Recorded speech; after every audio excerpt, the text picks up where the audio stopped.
Assalamualaikum warahmatullahi wabarakatuh. Kita akan membahas mengenai metode Newton-Raphson. Ini masih dalam topik pembahasan mengenai metode-metode untuk pencarian akar suatu fungsi. Nah, pendekatannya dapat kita lihat melalui cara seperti ini ya. Jadi misalkan fungsi f yang ingin kita cari akarnya, yang realitanya misalkan adalah di sini, di titik P, maka kita dapat tuliskan fungsi f ini nilainya di suatu titik P itu dapat kita ekspansikan ya. Ini tentunya dengan asumsi memang dapat diekspansikan ya. Dapat diekspansikan dengan deret Taylor di sekitar titik P0 plus P min P0, lalu ini adalah F aksennya di titik P0 dan seterusnya. Ini yang order 2 dan seterusnya. Ini dengan deret Taylor ya. Fungsi F di sekitar titik P0. Nah, maka kalau kita asumsikan P0 ini ya, jika ini ya, kalau nanti di sini kalau kita lanjutkan ya, itu kan ini adalah P min P0 dikuadratkan, lalu ini adalah turunan keduanya F di titik P0 dan ini dibagi dengan 2 faktorial dan seterusnya. Nah, maka jika itu P min P0 ini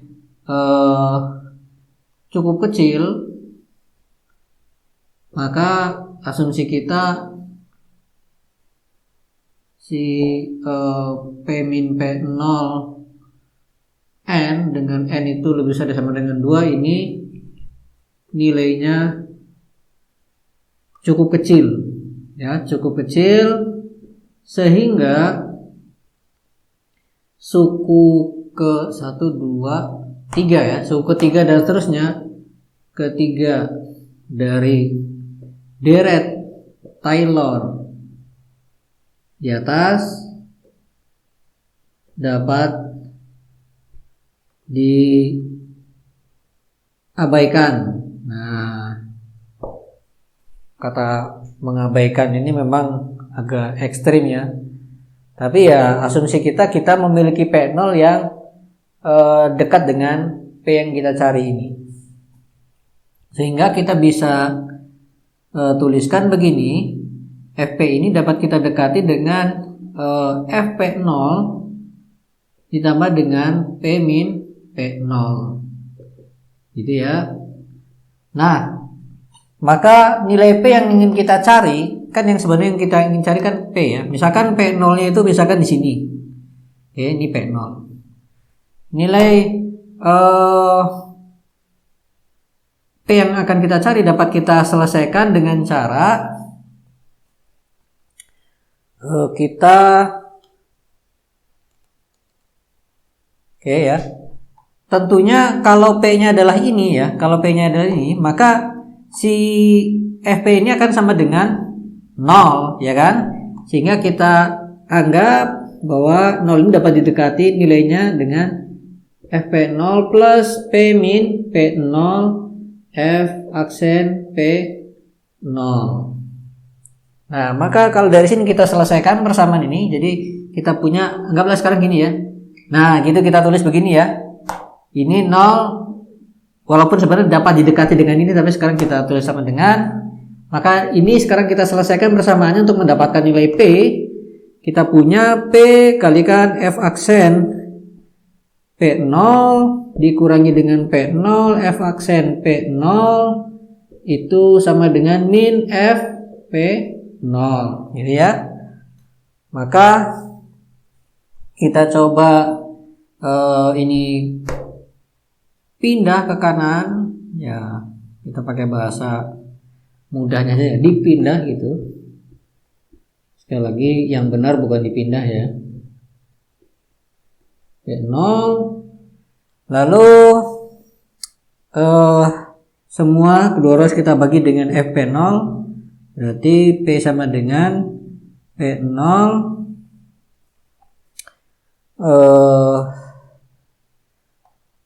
F aksen P0 dibagi dengan F aksen P0 berarti 1 ya. Sudah, ini 1. Lalu yang ini berarti adalah F P0 dibagi dengan F aksen P0. Ya.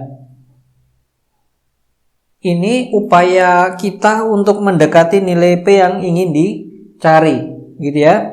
Upaya kita untuk mendekati nilai P yang dicari. Oke.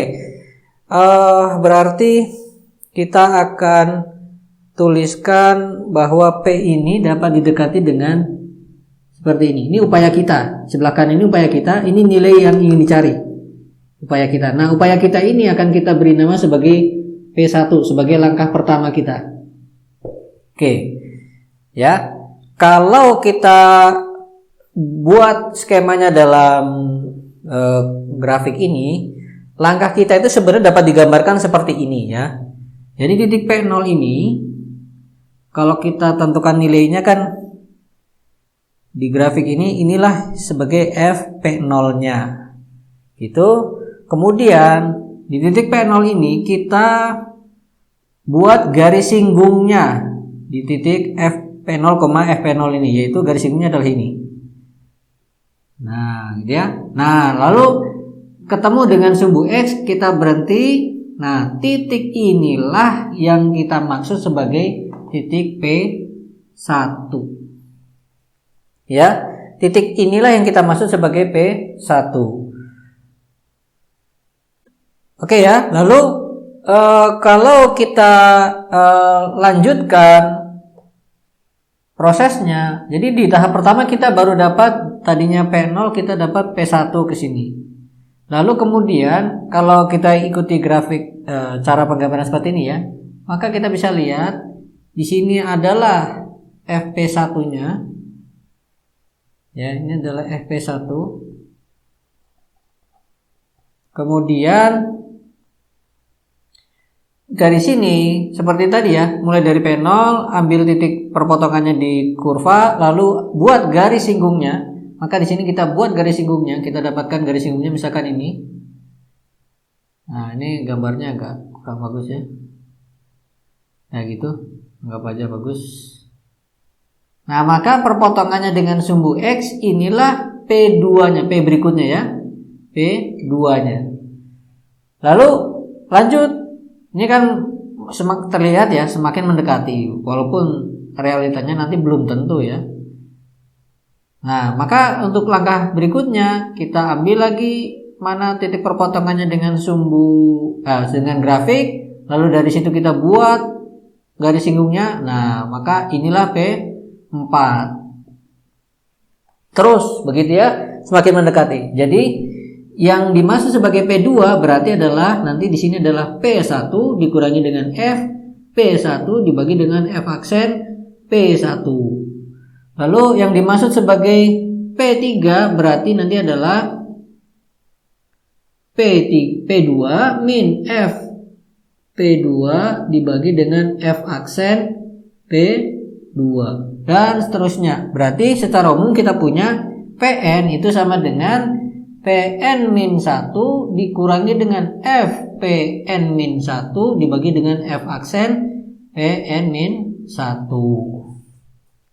Ya, jadi ini langkah-langkah yang dapat kita lakukan untuk mendekati akar suatu fungsi f dengan metode Newton-Raphson. Perhatikan perbedaannya dengan metode sebelumnya, yaitu metode bisection. Di sini kita ternyata hanya dibutuhkan satu tebakan awal saja, yaitu P0 ini. Ya, sementara kalau di bisection yang kita butuhkan itu adalah selang, ya, selang awal. Maka harus ada batas bawah, batas atasnya, batas atas, batas bawah selang dan batas atas selang. Kalau di sini kita hanya butuh satu titik tebakan awal saja, tetapi kita harus mengetahui turunan dari fungsi yang mau kita cari. Ya, jadi harus tahu turunannya seperti apa. Kalau tidak, ya nggak bisa dihitung pakai metode Newton-Raphson ini. Kemudian untuk kriteria hentinya bagaimana? Ya, kriteria hentinya karena ini adalah masalah pencarian akar, maka bisa seperti di yang dilakukan di metode bisection ya, kita bisa tiru seperti itu, yaitu misalkan kita akan hentikan ketika FPN itu sudah kurang dari suatu nilai tertentu, epsilon misalkan begitu. Epsilon kita buat cukup kecil misalkan. Atau kita juga bisa pakai kriteria seperti ini, bahwa FPN min 1. Nah, ini kurang dari epsilon. Bisa cara seperti itu, atau juga FPN min F. Ini nilai mutlak ya. Nah, ini harus kita kasih nilai mutlak semua ya. Seperti sudah dijelaskan di sebelumnya. Nah, ini dibagi dengan nilai mutlak FPN. Ini kurang dari epsilon. Bisa 3 macam ini ya untuk menentukan kriteria henti. Serah Anda mau pakai yang mana ya. Jadi prosedurnya atau idenya sangat ketara sekali, jelas bahwa ini berangkat dari cara kita mendekati menggunakan deret Taylor yang kita ambil hanya 2 suku pertamanya saja. Nah, dari situ kita bisa susun rumusnya, kita dapatkan seperti ini. Inilah rumus iterasinya. Kita perlu melakukan ini berulang-ulang terus dengan data yang diperbarui. Jadi awalnya P0 kita dapat P1. Lalu untuk nyari P2 kita gunakan P1. Untuk nyari P3 kita gunakan P2. Nyari P4 gunakan P3 dan seterusnya. Diulang-ulang, kemudian kita bisa menghentikan dengan kriteria seperti ini. Tentunya ini harus disandingkan dengan apakah memang FPN sama dengan 0 atau belum, gitu ya. Kalau ini tercapai ya sudah selesai, tapi kalau ini tidak tercapai harus ada alternatif untuk menghentikan, yaitu bisa salah satu di antara 3 ini. Ya, jadi itu metode Newton-Raphson. Secara geometris kelihatan sekali di sini bahwa sepertinya dia akan lebih cepat ya daripada metode bisection dalam mencari akar suatu fungsi. Terlihat seperti itu, padahal tidak harus ya. Realitanya nanti tidak harus ini lebih cepat daripada bisection. Bahkan ini punya peluang yang sangat jelas sebenarnya ya, tergantung fungsinya nanti. Bisa jadi dengan metode Newton-Raphson bukannya mendekati ke akar, malah menjauh dari akar. Bisa, itu tergantung bentuk fungsinya nanti. Ya, maka kadang kita memang perlu mengetahui perilaku nilai di sekitaran akar fungsinya tadi. Kalau kita paham, maka kita bisa lebih tepat dalam menentukan nilai awalnya. Sehingga prosesnya tidak sampai harus malah menjauh dari nilai yang dicari. Ya, baik, kita akan lanjutkan di LibreOffice Calc seperti biasa. Saya akan tunjukkan prosesnya dengan menggunakan fungsi yang sama seperti pada metode bisection, yaitu fx sama dengan akar minus cos x. Tentunya kita tahu f aksen x-nya adalah 1/2 akar x minus plus ya, jadi plus sinus x. Ya. Oke, jadi turunan ini akan kita terapkan nanti di rumus iterasinya. Baik, kita beralih ke LibreOffice Calc.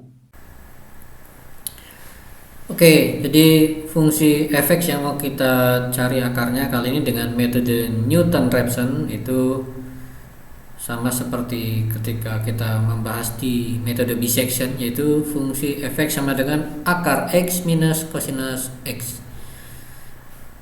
Nah, kemudian kita coba tebakan awalnya adalah sama dengan 1.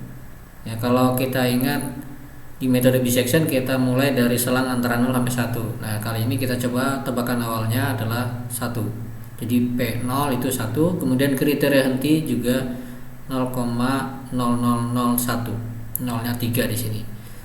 Nah, maka Pn untuk n pertama, kita berarti tulisnya gimana ya? Ini kita turunkan aja ya. 0, ini 1. Nah, gitu. Kemudian ini kita ya Nah, berarti P0 di sini adalah 1. Kemudian FPN berarti adalah F ini ya, sama dengan SQRT dari akar dari ini dikurangi dengan kosinus dari ini. Ya, itu adalah FPN-nya. Kemudian turunannya berarti adalah sama dengan 1/2 kalikan akar X itu ya, 2 kalikan SQRT dari ini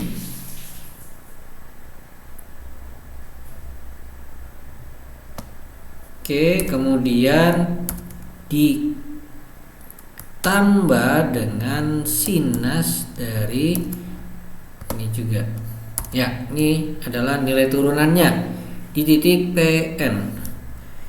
Oke, kemudian kita cari ini dia untuk P berikutnya, yaitu PN ini dikurangi dengan FPN. Oh, salah ya. Ini sama dengan ini dikurangi dengan FPN ini dibagi dengan yang ini ya, dengan turunannya. Oke, kemudian untuk kriteria henti, untuk pemantauan kriteria henti kita perlu menghitung ini nilai mutlaknya ya, berarti absolut sama dengan ya, sama dengan absolut. Oh, karena ini FPN min 1 sementara PN-nya di sini adalah 0 ya, berarti belum ada PN min 1 ya. Ini kita biarkan aja kalau yang ini. Oke. Jadi pada tebakan pertama kita dapatkan FPN tebakan awal ya. FPN-nya adalah 0,4596. Harusnya kan yang kita kehendaki kan ketemunya 0 di sini ya. Ya. Maka berikutnya kita akan masuk ke tebakan berikutnya, yaitu P1. P1-nya kita pakai yang mana? Ya pakai yang ini ya. Berarti ini di sini adalah sama dengan yang nilai ini. Ya. Oke. Nah, untuk penghitungan FPN kita tinggal copy paste aja ini. F aksen PN kita copy paste ini, yang ini juga kita kopikan ke bawah sini. Ya, jadi 3 sel ini kita copy saja ke bawahnya. Oke. Oh, ini ada yang keliru ya. Kenapa ini kok memanjang ke sini? Padahal kita hanya mengopi ini saja. Ya. Oke ya. Ini kita delete ya. Oke. Inilah dia pada P1 ya. Dapat seperti ini nilai-nilainya. Kemudian sekarang yang kriteria itu sudah bisa kita hitung. Jadi sama dengan nilai mutlak dari FPN dikurangi dengan sebelumnya, yaitu FPN min 1 ya. Oke. Nah, kita akan berhenti ini kalau seandainya kondisi FPN sama dengan 0 tidak terpenuhi. Kita akan berhenti ketika nilai ini kurang dari 0,001. Nah, ini kita tambahin ya, dengan kriteria henti kurang dari itu ya. Berarti kita tulis begini, FPN dikurangi FPN min 1 itu kurang dari 0,001. Oke ya. Oke. Lalu selebihnya untuk bawah kita bisa tinggal copy paste saja ini semua ya. Coba kita copy paste. Kalau diingat kembali waktu itu kita dengan kriteria henti yang ini sebesar ini ya, 0,01 itu kita berhenti di langkah ke-13 ya. Langkah ke-13 ini kok tidak tercopy dengan baik, kita ulangi ya. Yes, oke. Berarti ini coba kita tiru ya. Oke. Perhatikan di sini P1 dapat 0,6573, P2 0,6417, P3 begini terus. Jadi lihat P2, P3, P4, P5 ini sudah hanya digit keberapa dari 0,417 ya. Jadi hanya digit ke 5 ke belakang terus berubahnya. Nah, maka kita bisa lihat di sini nilai mutlak FPN-1 ini adalah dalam waktu sebentar saja sudah sangat kecil sekali, bahkan ini di langkah sekian ini sudah dianggap 0 ya oleh LibreOffice Calc ya. Realitanya belum tentu 0 ya. Tapi oleh LibreOffice Calc ini sudah dianggap 0. Dan kalau kita perhatikan di sini pada tahap kedua ini FPN-nya sudah kecil sekali ya. Kalau kita mengikuti kriteria bahwa FPN kurang dari 0,01 ini sudah selesai ya pada tahap kedua ya. Pada tahap kedua kita sudah selesai, tapi karena kita pakai kriteria henti ini maka yang kita lihat yang kolom ini ya. Dan ternyata sudah selesai di tahap ketiga ya. Tahap ketiga ini kita sudah selesai. Ya, kita sudah bisa berhenti di tahap ketiga ini. Kalau kita mau lanjut tahap 4, bahkan di sini FPN-nya sudah 0. Gitu ya. Sudah 0. Jadi bisa dilihat di sini ternyata dengan fungsi yang sama, kalau kita bandingkan antara bisection dengan ini Newton-Raphson ini jauh lebih cepat ya. Tapi lagi-lagi karena kita gunakan pertama ya fungsinya sendiri memang mendukung, fungsi yang kita cari itu memang mendukung untuk cepat ya. Kemudian juga tebakan awal kita juga cukup baik ya, yaitu PN0 sama dengan 1 gitu ya. Jadi tidak bisa kita generalisir bahwa yang Newton-Raphson jauh lebih bagus dibandingkan bisection. Tidak harus begitu ya. Sekali lagi itu harus dipahami. Kemudian yang kita pelajari di Newton-Raphson sekarang ini, kita gunakan kriteria henti yang lain daripada yang digunakan di bisection kemarin di video sebelumnya, yaitu kita gunakan yang seperti ini ya. Prinsipnya menggunakan yang di bisection juga bisa, yang sudah kita bahas di bisection ya. Menggunakan itu bisa untuk kriteria henti, pakai ini bisa, ini pun dipakai untuk bisection kemarin juga bisa juga ya. Oke, jadi sudah 2 metode yang kita pelajari untuk pencarian akar. Insyaallah kita lanjutkan nanti di pembahasan metode second ya. Baik, pembahasan kali ini saya cukupkan sampai di sini. Terima kasih. Assalamualaikum warahmatullahi wabarakatuh.